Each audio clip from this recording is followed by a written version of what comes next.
They did not want it. It was a hot potato.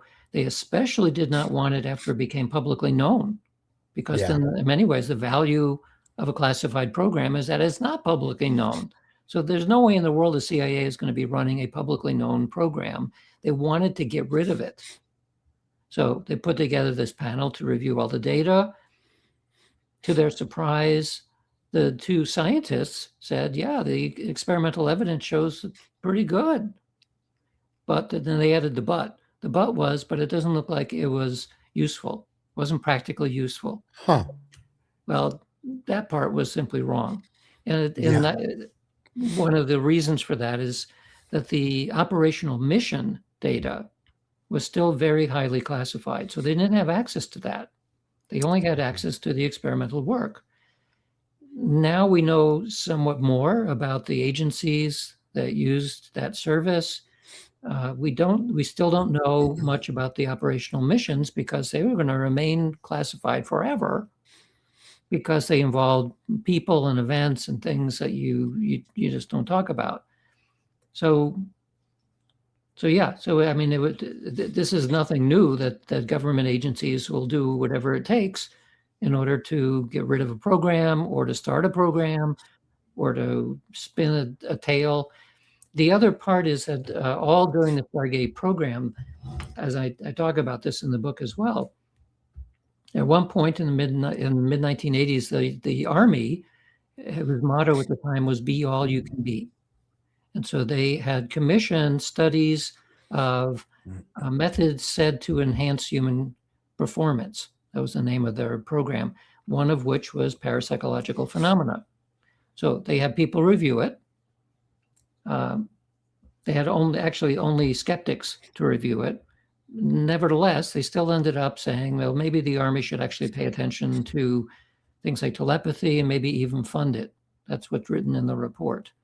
But then when the report was ready, they actually held a press conference in the press conference, they said, there's been no evidence for anything here since parapsychology began, period, full stop. And so you think, well, most people are not going to read that report, which was actually way more positive. So why did they say that? Well, they said it because they were funding Stargate as a classified program at the time that they were publicly announcing loudly that there's nothing going on here.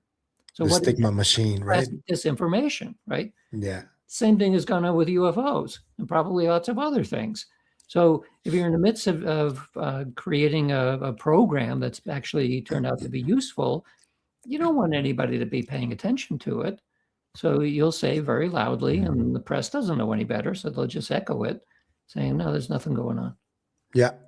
And that press conference that you mentioned, that was a pivotal moment for the history of parapsychology, in my opinion. And you were the director of the Parapsychological Association when that happened. Yep. What was the atmosphere like within the community at the time when that went down? We all knew it was completely ridiculous. I mean, I had just come off of the Stargate program at that time, so I knew what was going on there. And, it's, well, what is happening here? I mean, even at the time, it was pretty clear that there was an agenda.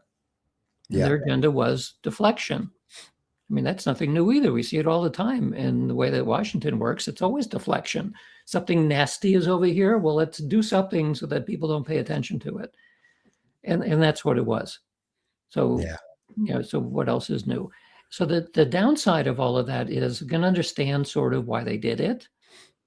But it guarantees that conspiracy theories are going to start immediately springing up. Oh, because we've seen this again and again and again. So without being too conspiratorial about it, you can say, well, why did the U.S. make such a big deal about invading Venezuela? Oh, the Epstein files. Yeah. Right? It's a very classic maneuver. Make something big and shiny over here that you pay a lot of attention to. Meanwhile, because we don't want you to watch that thing over there.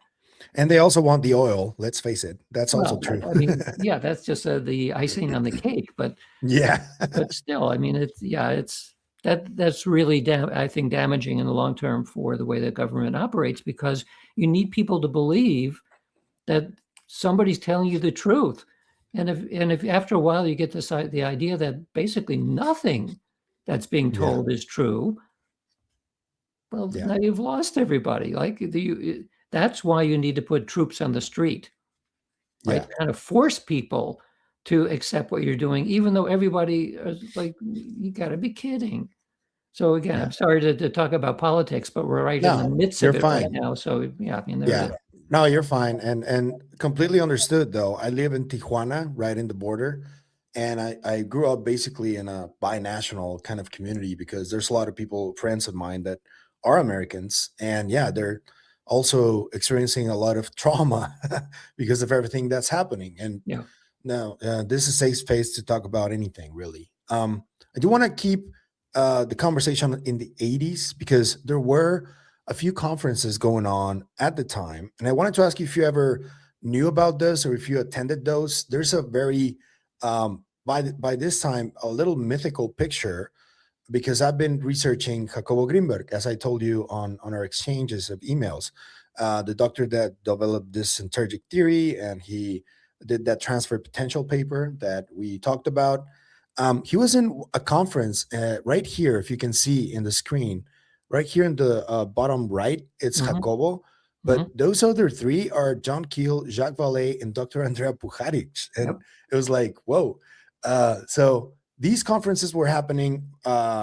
They were 100 years happening in 1985. So they started in 1885, Hmm. and I wasn't aware that they were happening so prominently. Uh, do you know anything about these events that happened back then?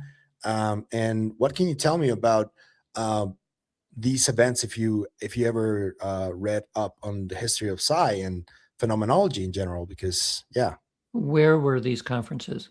This one was in Costa Rica. There was another one in Spain a little before the one in Costa Rica. The one in Costa Rica was in 1985. And there were others well, there was one in Brazil that Dr. Jack Sarfati talks about quite a bit. Hmm. And they seem to be happening quite a bit back then.